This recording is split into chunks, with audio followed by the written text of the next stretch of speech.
délabrés, de terrains vagues et de jardins potagers. La poitrine en feu, les tempes palpitantes, il s'efforçait de rester dans l'ombre des façades, évitant soigneusement les espaces à découvert. De temps à autre, il se retournait pour reprendre haleine et fouillait la nuit d'un œil inquiet. Personne derrière lui. Mais il savait que le vicaire s'était lancé à ses trousses. Il était là, quelque part, dans l'obscurité. Le fugitif pouvait être sûr que l'autre le traquerait toute la nuit s'il le fallait.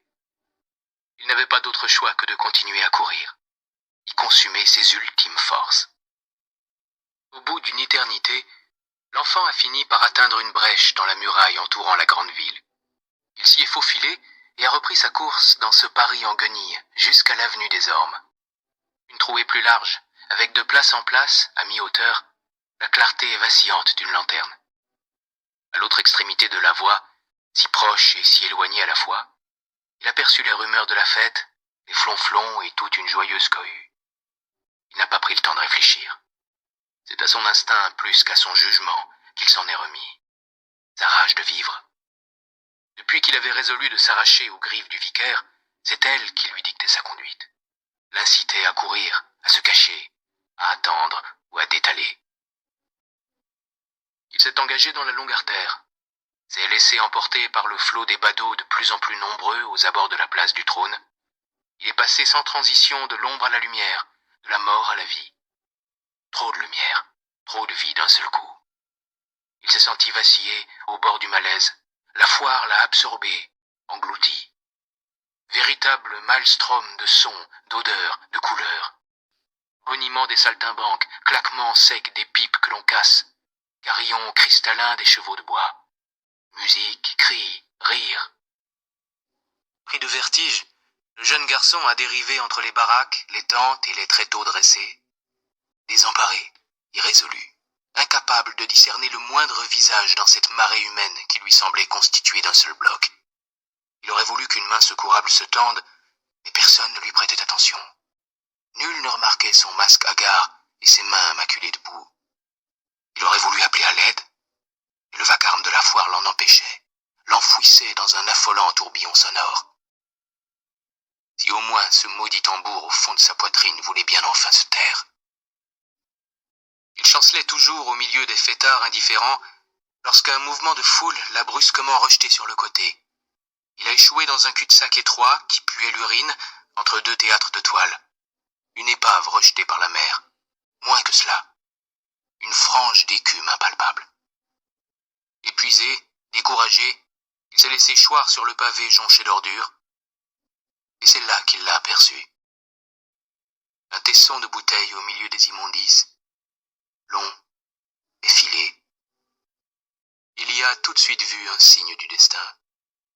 Il avait besoin de s'offrir un répit, de se blottir en sécurité au fond d'une tanière afin d'envisager la suite, de prendre les bonnes décisions. Il a déchiré un bout de sa manche, enveloppé le tissu autour du morceau de verre pour improviser une poignée. Puis il a découpé la toile de tente la plus proche. Une entaille discrète, juste l'ouverture suffisante pour se faufiler au travers. Laisser derrière lui les exclamations enjouées, les applaudissements et les quolibets, toute cette liesse brouillonne qui lui donnait envie de vomir. Comment aurait-il pu se douter? Comment pouvait-il imaginer qu'à l'intérieur l'attendait l'horreur absolue? Qu'il lui faudrait affronter une hydre aux 100 têtes, les multiples projections de sa propre frayeur. La trêve n'aura duré que le temps pour ses yeux de s'habituer à la pénombre moite. Alors les gueules de cauchemar ont émergé du néant, lui ont sauté à la face. Des traits creusés par la flamme des bougies, tordus par l'anxiété, mais qu'il a immédiatement reconnu. C'était son propre visage, taché de sueur et de larmes, qui l'assaillait de toutes parts.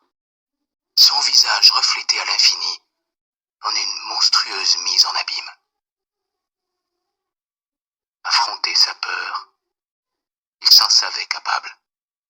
Mais affronter 1000 peurs, 1000 regards éperdus, 1000 bouches hurlant à ses oreilles un cri sans fin, c'était au-dessus de ses forces. Il y a des limites au tourment qu'un gamin d'une douzaine d'années peut endurer. Il a fermé les yeux, appuyé ses 2 poings sur ses paupières, Bonjour à tous, dans cette vidéo, nous allons vous montrer comment avoir ce livre gratuitement et surtout légalement. Tout ce qu'il vous faut, c'est de suivre cette vidéo, vous apprend. Vous allez voir que c'est très simple. Alors pour commencer, je vous invite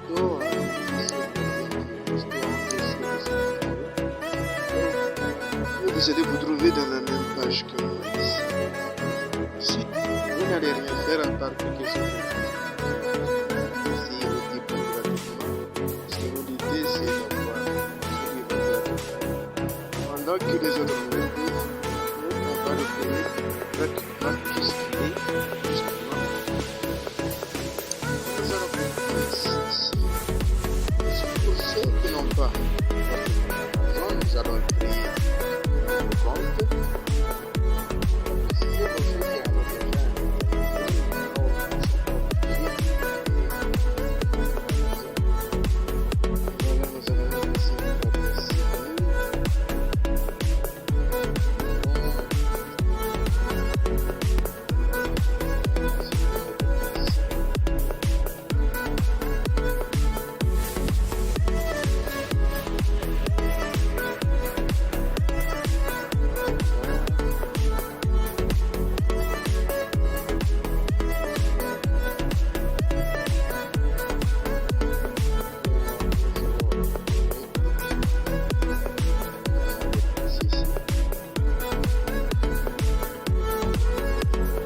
Et ensuite on clique sur vérifier l'adresse.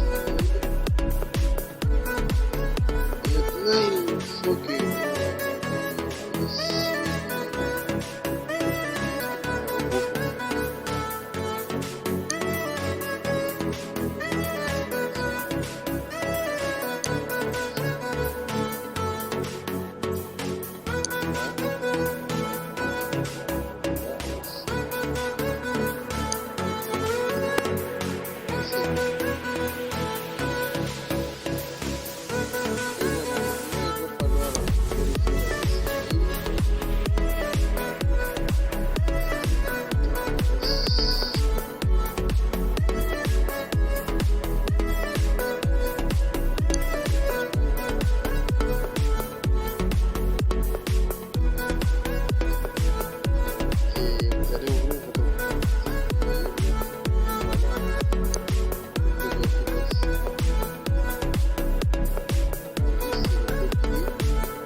l'étape suivante consiste à ajouter un mot. Et ne vous faites pas, vous serez débité à quoi que ce soit. Voilà. Je vais vous montrer. Ensuite, vous remplissez ici. Vous serez là juste. Ensuite, vous serez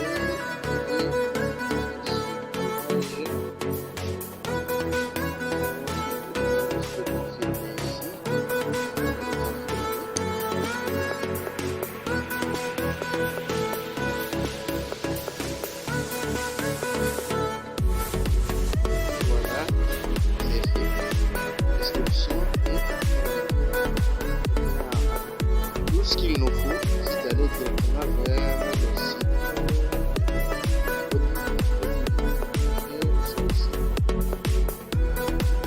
Il nous suffit juste de taper au livre. Vous voyez, on est déjà connecté sur le livre. Par exemple, nous allons aller sur le bibliothèque. Voilà. Le livre.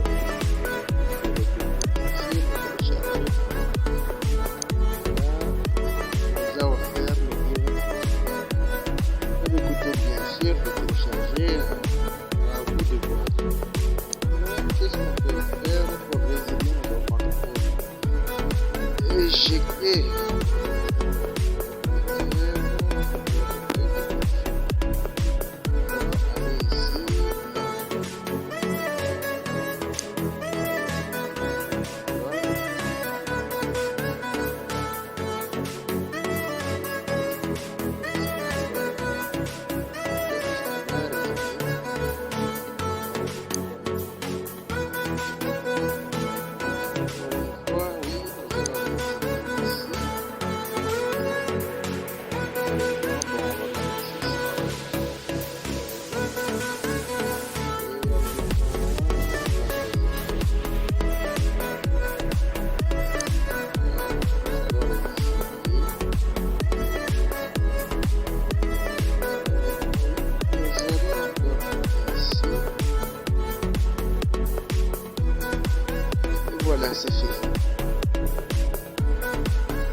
à liker, à commenter votre super. Je suis tout à fait à votre disposition.